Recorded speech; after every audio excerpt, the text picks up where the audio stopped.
monde. Aujourd'hui 2 mai, on est en train d'ensiler chez mon voisin comme chaque année. Voilà. Je suis comme l'année dernière au tassage de silo, mais je suis avec le Landini et j'en profite donc pour vous en parler. Regarde que je fasse pas de bêtises. C'est pas mon tour. Donc c'est un Landini qui donc remplace le Kaz. C'est un Landini qui est un poil plus puissant que le Kaz. Non, je plaisante, il fait 115 chevaux, le Kaz n'en faisait que 70, donc franchement il y a quand même une grosse différence. La grosse différence aussi c'est qu'il a un inverseur hydraulique, alors que sur le Kaz c'était un mécanique. Cabine climatisée avec un bon poste radio, moi il m'en faut pas beaucoup, ça me suffit. Donc c'est un bel outil. Il est quand même chaussé assez large, ça me permet d'être beaucoup plus stable donc dans les pentes vers chez moi et ça me permet d'être forcément beaucoup plus précis. Alors il a quasiment que des qualités parce que quand même beaucoup plus de puissance hydraulique que l'autre, beaucoup plus lourd, il fait plus d'une tonne de plus par contre il a un petit défaut, le petit défaut c'est à la fourche, le capot est peut-être pas assez plongeant donc on voit pas très bien ce qu'on fait si c'est très très bas. Pour atteler c'est un peu plus complexe, mais après non, après il est bourré de qualité ce tracteur. Non, c'est une bonne chose. Pour vous parler un petit peu de l'ensilage d'aujourd'hui, il y a une dizaine d'hectares à faire. Là on en a déjà tombé, là il doit être quasiment 10h30, on en a quasiment tombé, je dirais pas la moitié mais presque. Donc ça risque d'aller un peu plus vite. Au niveau du silo, ça va faire un silo, nous ce qu'on recherche c'est entre 20 et 30% de matière sèche. Et le but c'est de rentrer un maximum de qualité et de quantité. Par contre il y a la qualité cette année vraiment. La qualité de matière, par rapport à l'année dernière on a un mois d'avance, donc forcément la qualité de l'herbe est meilleure. Mais par contre il y a un peu moins de quantité, bien qu'il a plu au moment où il fallait, les apports d'azote ont été faits au bon moment. Mais bon forcément au vu il y a un mois de pousse de moins. Après l'avantage c'est que sur des régras comme ça qui sont jeunes et qui sont renouvelés chaque année, il y a la possibilité de faire une deuxième coupe durant le mois de juin ou début juillet. Élément de la météo que l'on ne maîtrise pas et qui va sûrement nous embêter, c'est le vent. Aujourd'hui il prévoit des rafales à 90 km/h, donc on risque pas de bâcher aujourd'hui, je pense pas. Donc du coup bon, c'est vrai que c'est une difficulté en plus. Il y a beaucoup de vent. Donc à l'ensileuse ça n'a pas l'air de trop les gêner. Après nous au silo, bon ça rapporte de la poussière, heureusement qu'on est dans un système viande, ça serait un système laitier. C'est vrai que ça peut apporter, forcément comme la terre est soulevée via la poussière et via le vent, ça peut apporter des butyriques et donc du coup forcément pour le lait c'est un peu plus compliqué. Mais là on est en système viande, ça va pas changer grand chose. Voilà. C'est pour ça que je permets de le faire comme ça. Voilà. Voilà, je vous ai tout expliqué.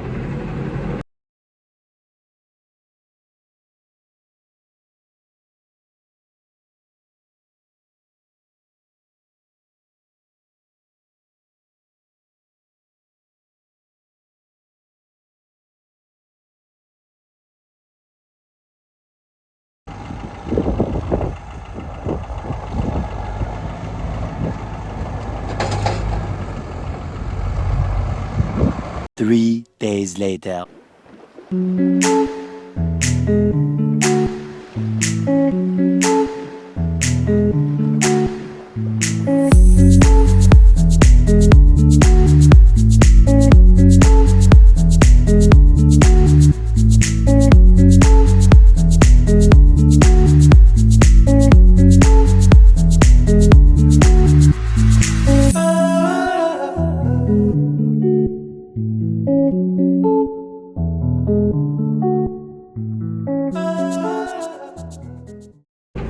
Allez, salut à tous.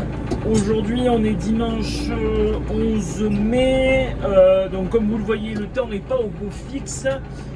Donc, on en profite pour défumer défumer l'hangar des chevaux. J'ai à peu près terminé la partie que je voulais faire. Alors, pourquoi je ne le fais pas totalement? Parce que je vais aller vous montrer un petit peu comment va s'organiser la bergerie dans un premier temps. Quelles vont être les améliorations au fur et à mesure du temps. Donc là, ce que je vais faire, c'est que vite fait, bien fait, je vais composter le fumier qu'il y a dans les pendeurs que je viens de mettre. Comme ça sera fait. Et puis voilà. Allez, je vous prends avec moi. Alors pour ceux qui ne le savent pas et qui me suivent depuis très peu de temps, pourquoi je composte avec les pendeurs et pourquoi on composte en fait? Tout simplement pour que le fumier se dégrade beaucoup plus vite. Nous on a des fumiers qui sont très pailleux parce que le fumier des chevaux c'est très pailleux. Donc du coup on essaie de le composter un maximum, qu'il y ait un maximum d'air et qu'en fait ils prennent plus de place. Vous voyez ça c'est du fumier composté et ce qu'il y a juste derrière là-bas c'est du fumier qui est non composté, qui est beaucoup plus haut. C'est pas qu'il y en a plus, c'est simplement qu'il n'a pas été composté. Donc on ne composte pas tout parce que ce qu'on veut c'est ici aller chercher l'azote et là-bas aller chercher plutôt le phosphore et le carbone. Donc du coup on le garde comme ça. Voilà tout. Je vous disais que justement le fumier était composté. Ça y est, c'est bon. Nous repartons poser le tracteur. On va le poser on va aller réatteler le roomballer.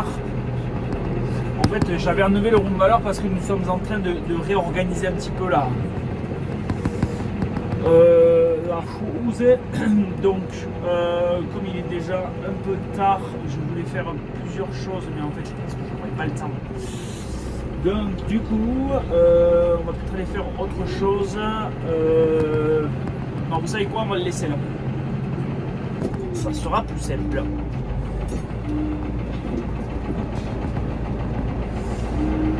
Hop là. Ça sent pas. Petite manœuvre. Pour garder la main pour la saison des fouets. Hop. Bon, en tout cas, s'il y en a qui veulent savoir, c'est un très bon valet de ferme. Mais je trouve que je me suis pas planté là sur ce coup là. Autant sur le petit, j'avais peut-être vu trop petit. Bien qu'il me plaisait quand même ce case, mais il était trop petit. Alors est-ce que j'avais prévu une augmentation d'hectares autant? Je suis pas certain. Donc du coup bon, sûrement que enfin, le fait d'avoir peu d'hectares, ben, ça m'a trompé. Voilà. Mais bon, c'est pas trop un souci. Aujourd'hui, on n'en parle plus. C'est réglé. Alors, je vais vous montrer un petit peu comment ça va être et comment. Je sais pas si vous vous souvenez un petit peu comment c'était. Saison des foins dernier, il y avait tout ça, rien n'avait été fait. Alors, ne jugez pas, c'est encore un chantier, j'ai pas tout à fait fini. Mais voici la future bergerie. Donc cette partie-là, qui était non dallée, a été dallée. Là, j'ai une petite fuite d'eau, donc c'est pas trop un problème, ça va se régler. Toute cette partie-là, vous voyez, tout de ce côté-là, les murs ont été montés au fond avec les abreuvoirs. De l'autre côté, il y a toute une rangée de barrières. Là, comme vous avez vu, en fait, j'ai défumé parce que cette partie-là, je vais la garder pour les brebis dans un premier temps. Et dans un second temps, elles auront tout le reste. C'est juste que pour l'instant, il y a encore des chevaux, donc on va faire avec entre guillemets. Donc là, pour l'instant, voilà, j'ai défumé ce que je pouvais défumer, ce que je voulais défumer surtout. Bon, c'est juste histoire de pailler correctement et qu'il n'y ait pas trop de paille et qu'on reste pas entassé. Voilà. Le but aussi, c'est là de prendre cette paille, de la remettre sur palette, mais tout le long, histoire de fermer correctement. Et voilà quoi. On va essayer de faire quelque chose de propre, que ça soit sympathique, et puis voilà. Le but dans ce hangar, c'est en fait de venir fermer peut-être de venir fermer là. Ou peut-être un petit peu plus vers là. Enfin, pour l'instant, j'ai pas encore pris ma décision. Mais le but ici, dans cet hangar, c'est de vraiment fermer, de pouvoir utiliser toute la place pour ranger du foin et de la paille. Donc en fait, de faire par exemple ce côté-là la paille, ce côté-là le foin. Pour l'instant, je ne sais pas trop comment on va s'organiser. Et devant le matériel, bien sûr. Enfin, le matériel que je peux ranger. Voilà tout. Donc ce que je veux garder absolument à l'intérieur, c'est la presse, les tracteurs, la faucheuse, bien qu'elle soit dehors là pour l'instant. Si jamais le gros endaineur aussi par la même occasion, ça je vous en parlais dans les prochains jours. Parce que pour l'instant, il n'est pas arrivé. Donc je peux pas trop vous en parler.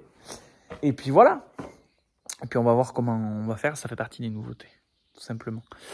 Voilà, écoutez, pour aujourd'hui, je vous laisse parce que je vais avoir du travail par-dessus la tête et je vais pas avoir le temps de vous prendre. Voilà, parce qu'il faut quand même prendre du temps pour vous prendre et vous montrer et tout ça. Et ce qui est normal, hein, bien sûr, ça prend un petit peu de temps de tout ça. Mais c'est toujours avec plaisir. Mais là, aujourd'hui, c'est un peu full. Voilà, on va essayer de prioriser le travail. Allez, à plus. The next day. Allez, je vous prends avec moi aujourd'hui. Aujourd'hui, on est donc le lundi 12 mai. Le lundi 12 mai, c'est Tour de Plaine. Et là, je vous montre donc la féverolle d'hiver. La féverolle d'hiver, parce que c'est vrai que du fait que je ne vous ai pas repris cet hiver un petit peu en vidéo, je ne vous ai pas expliqué l'assolement de cette année. L'assolement de cette année, c'est très simplement...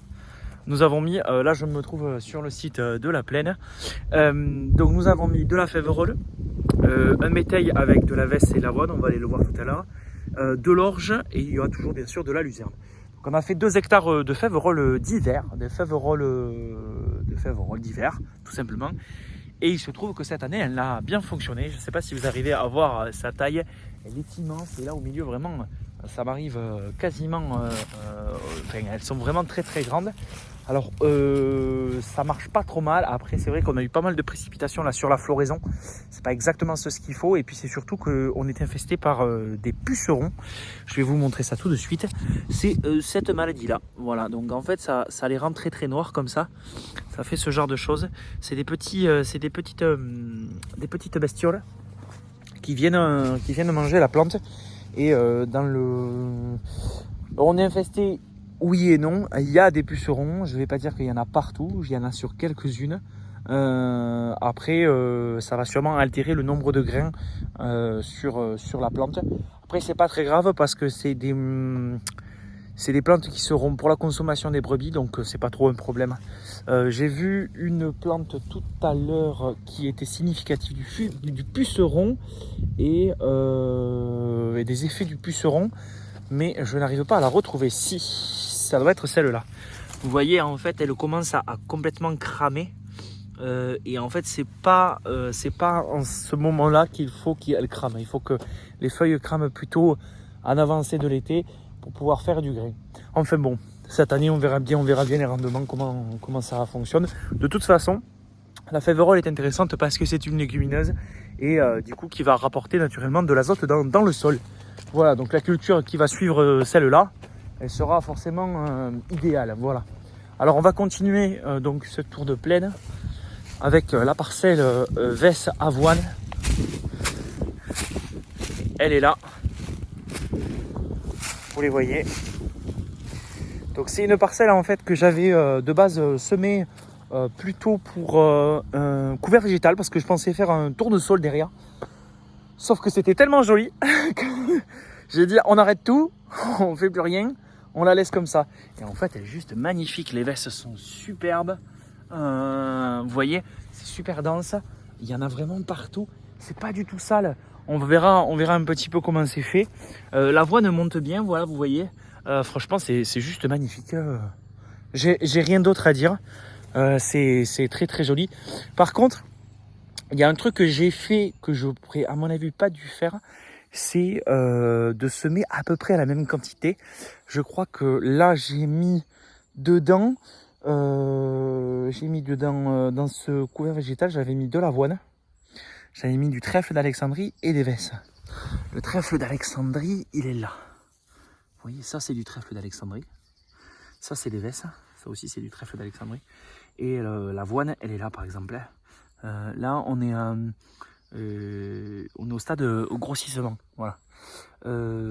Gonflement, voilà. Pas grossissement, gonflement. Et l'avoine, elle est là. Et elle est en train de pousser correctement. Enfin bon, c'est très joli. Je suis très content. Donc des vesses de partout. Du trèfle de partout également. Oh non, c'est très joli. Ça va très bien. Il va y en avoir. Voilà, et de l'avoine aussi. Mais l'avoine, il aurait pu en avoir un peu plus. Mais enfin bon, on verra comment ça tourne. Là, ça a pris un vrai coup. Et là, si vous voyez, je ne sais pas si vous le remarquez. Ça, c'est un reste de triticale. En fait, c'est une adventice. C'est juste que l'année dernière, le triticale était fait ici. Et donc, du coup, on a du triticale qui repousse. Écoutez, comme c'est pour l'alimentation des bêtes, on ne va pas chercher à l'enlever. Voilà, il y en a très très peu et puis ça sert à rien de venir le désherber, surtout en bio. Enfin, on n'a pas de choses qui sont très ciblées, donc ça sert à rien de venir s'embêter avec le triticale. Voilà. Et bien écoutez, on va passer à la suite et je vais vous faire quelques images de la suite en voiture. Et voilà, et on se retrouve prochainement. One day later.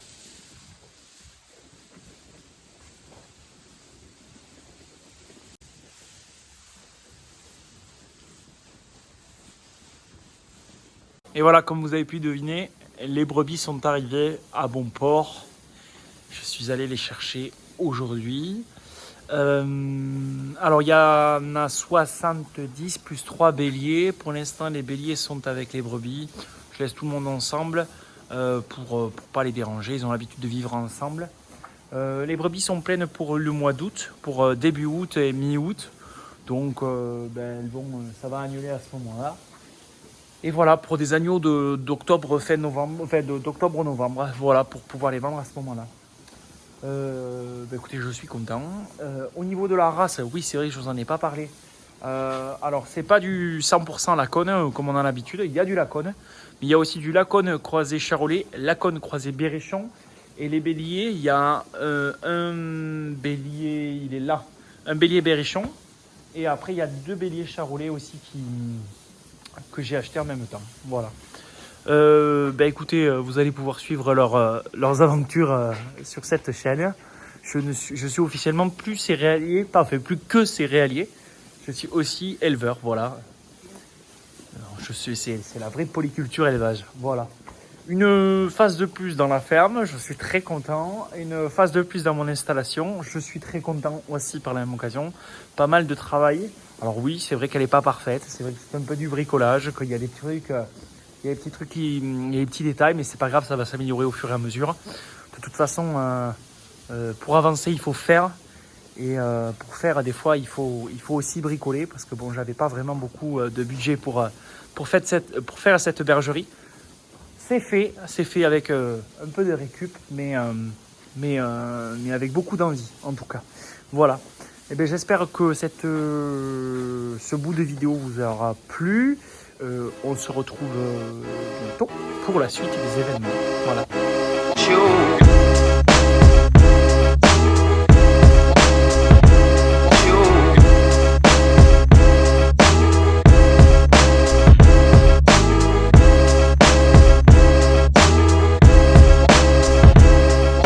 Three days later. Allez, salut à tous.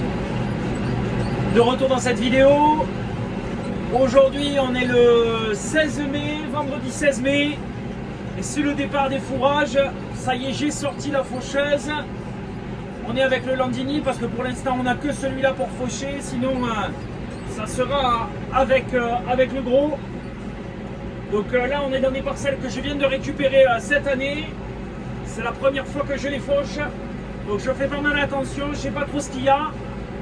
Bon, après je connaissais bien l'ancien exploitant, donc il m'a toujours dit que c'était de la bonne terre. Et qu'il n'y avait pas trop de trucs. Après, on n'est jamais à temps d'une taupinière ou d'un chien, d'un voisin qui a fait des trous, n'importe quoi d'autre. Donc on fait attention. Bon, en tout cas, le Landini marche très bien. Et bien mieux que le CAS pour faucher. Déjà parce qu'il y a des vitres. Et ça fait prendre un peu moins de risques. Hop, on arrive en bout. Là, je suis en train de le détourer. Bon, donc là on a dans ce site il y a donc 4 parcelles. Celle-là c'est la plus grosse, c'est celle qui fait 1 hectare. Il y a déjà des chats qui viennent voir s'il n'y a pas des mulots ou des rats qui viennent sortir. C'est sûr qu'il va y en avoir. Après c'est fou la maniabilité de ce tracteur, je suis toujours très étonné. C'est une folie. Il est super agréable à conduire. Alors il n'a pas le pont suspendu, il n'a pas la cabine suspendue et pourtant je trouve pas qu'on saute énormément. Sûrement par rapport au siège pneumatique. Donc comme je disais, ça c'est du fourrage que je vais enrubanner sûrement mardi, l'annonce de la pluie mardi soir. Donc ça va se faire dans ces eaux-là. Alors pourquoi je voulais peut-être faire du foin, mais bon c'est peut-être un peu juste au niveau de la chaleur. Souvent les matins sont pas mal humides, donc on va pas s'amuser à faire du foin, à tomber de l'herbe pour le gâcher. Donc on va faire de l'enrubané, de toute façon j'en ai besoin. On en a besoin pour 2 choses, forcément pour les brebis. C'est toujours pratique d'avoir de l'herbe avec du sucre dedans et de garder les sucres. Et bien sûr aussi pour les chevaux qui sont plutôt tendance asthmatique. Ça c'est pas mal parce que ça leur permet de pouvoir éviter de s'escaner et de s'étouffer. Je vous avoue que je pensais qu'il allait y avoir un peu plus de matière. Par contre, la parcelle en face de la route, la parcelle à droite de la route, elle est beaucoup plus dense que celle-là. Je me suis dit, tu vas commencer par celle-là parce que au moins, pour te mettre en route, tu vois ce que tu fais. Pas trop de marchandises. Ça a l'air de bien fonctionner quand même. Donc ça, c'est bien. C'est une bonne chose.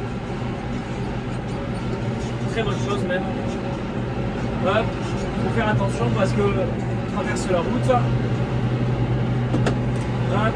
Il y a quelqu'un qui arrive, je vais le laisser passer, je vais continuer à détourer.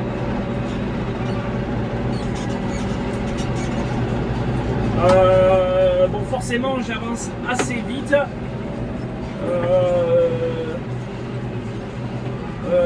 Je suis à 10 km/h, c'est correct, pour de la fauche c'est correct. Il faut quand même faire du bon boulot. Histoire de bien couper. Après c'est une faucheuse qui tourne en 540. Vous en avez l'habitude. C'est donc une Vicon avec 3 couteaux au lieu de 2. Donc ça c'est quand même pas mal. C'est quand même pas mal parce que ça permet de ne pas rouler forcément au régime 540. Comme il y a un couteau de plus. Là je tourne autour de 450. Pas tout à fait à 540, c'est pas mal. Alors je laisse une bande enherbée en fait que j'aimerais plutôt broyer.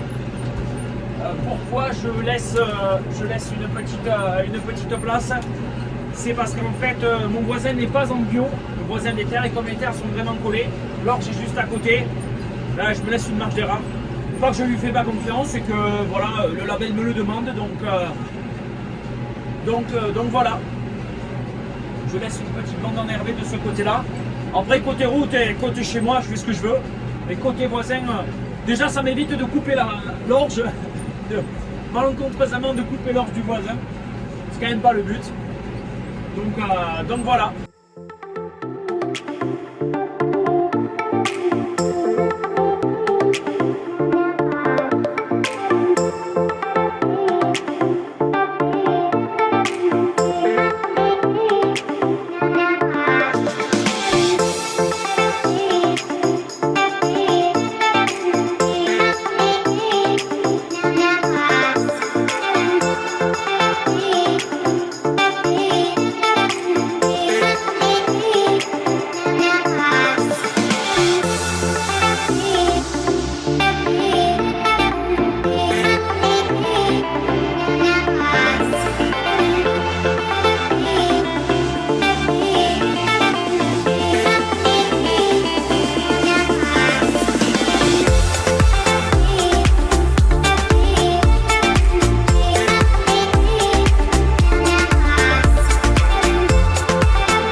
Allez, salut tout le monde, j'espère que vous allez bien.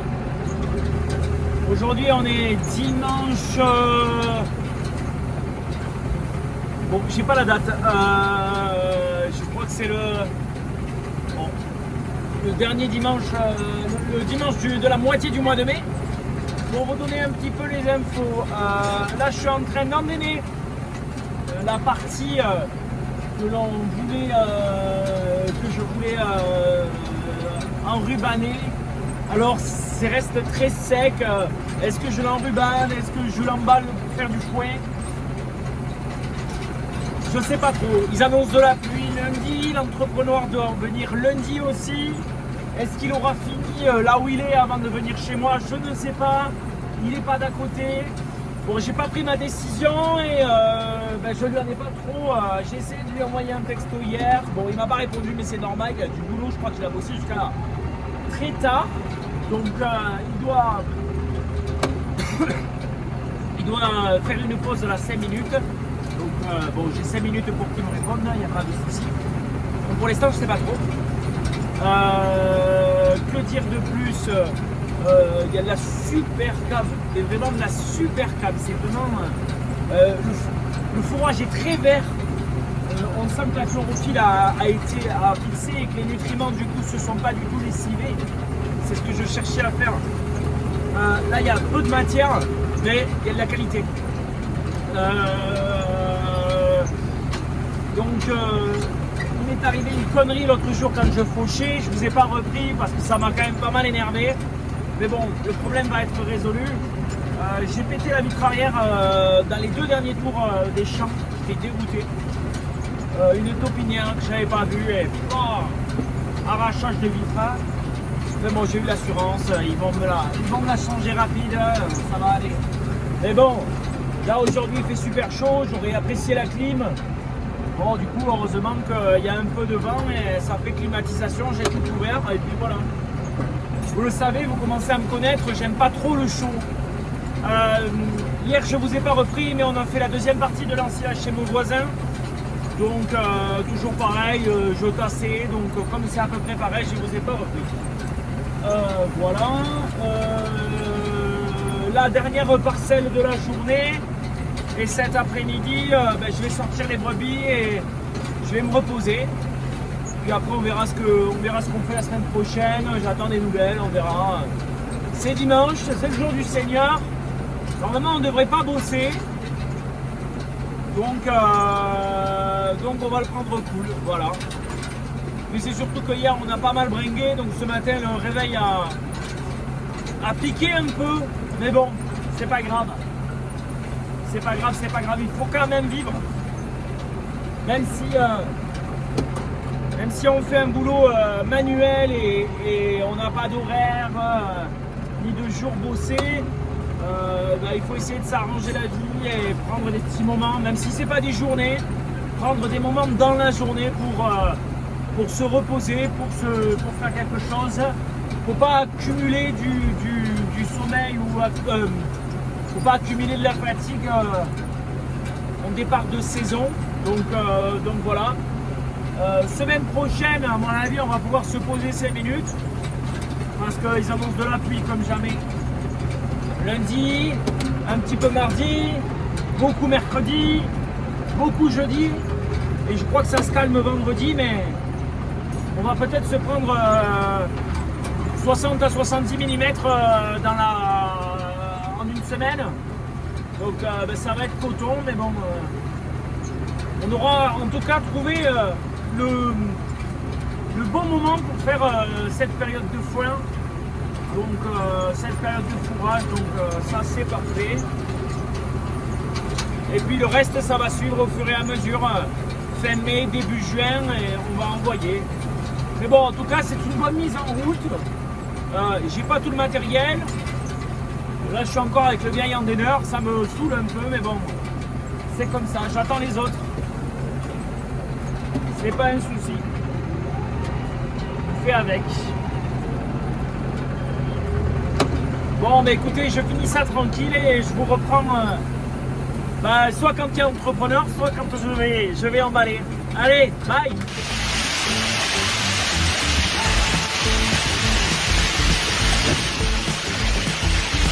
lendemain des orages de grêle sur Lautrec.